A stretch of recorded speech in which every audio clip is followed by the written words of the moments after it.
નમસ્કાર, CB24 news સાથે હું રેશમા આપનું સ્વાગત કરું છું. અમદાવાદના ન્યૂ રાણીપ વિસ્તારમાં પીપળેશ્વર સોસાયટી પાસે આવેલા પીપળેશ્વર મહાદેવ મંદિર અને શનિદેવ મંદિરની જમીનને લઈને વિવાદ સર્જાયો છે.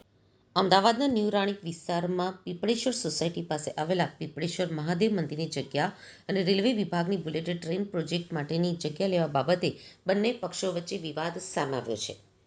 આજે 11મી ડિસેમ્બરના રોજ સવારે બુલેટ ટ્રેનના અધિકારીઓ સાબરમતી પોલીસ સ્ટેશનના પોલીસ બંદોબસ્ત વચ્ચે પહોંચ્યા છે, ત્યારે સ્થાનિક લોકો અને મંદિર તરફથી રામધૂન શરૂ કરી દેવામાં આવી હતી. બુલેટ ટ્રેન પ્રોજેક્ટના અધિકારીઓ અને સ્થાનિક લોકો વચ્ચે જમીનને લઈને વિવાદ સર્જાયો છે. આરસી બુલેટ ટ્રેનની વધારાની કામગીરી માટે જે જગ્યા રેલવે વિભાગ દ્વારા ફાળવવામાં આવી છે તે જગ્યામાં કામ શરૂ કરવાનું હતું.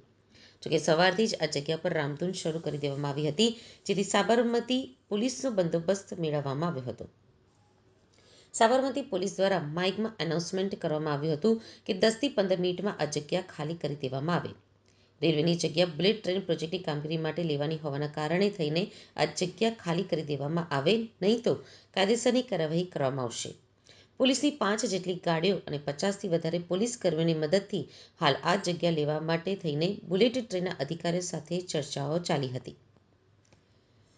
ચર્ચાના અંતે બુલેટ ટ્રેન પ્રોજેક્ટના અધિકારીઓ તેમજ સ્થાનિક લોકો વચ્ચે જમીન માપણી માટે વચ્ચેનો રસ્તો કાઢવામાં આવ્યો છે. રેલવે દ્વારા બુલેટ ટ્રેન પ્રોજેક્ટને જે જગ્યા ફાળવવામાં આવી છે તે સંપૂર્ણ જગ્યા લેવાની જગ્યાએ વચ્ચેનો માપણીની ક્ષેત્રફળ મુજબની જગ્યા માપી લેવા માટે સમાધાન કરાયું છે.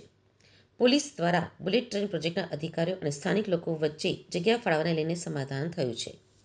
મંદિરમાં જવા માટે જગ્યા છોડી અને બાકીની જગ્યા ઉપર કબજો લેવા માટે માપણી બુલેટ ટ્રેન પ્રોજેક્ટના અધિકારીઓ દ્વારા કરવામાં આવી છે.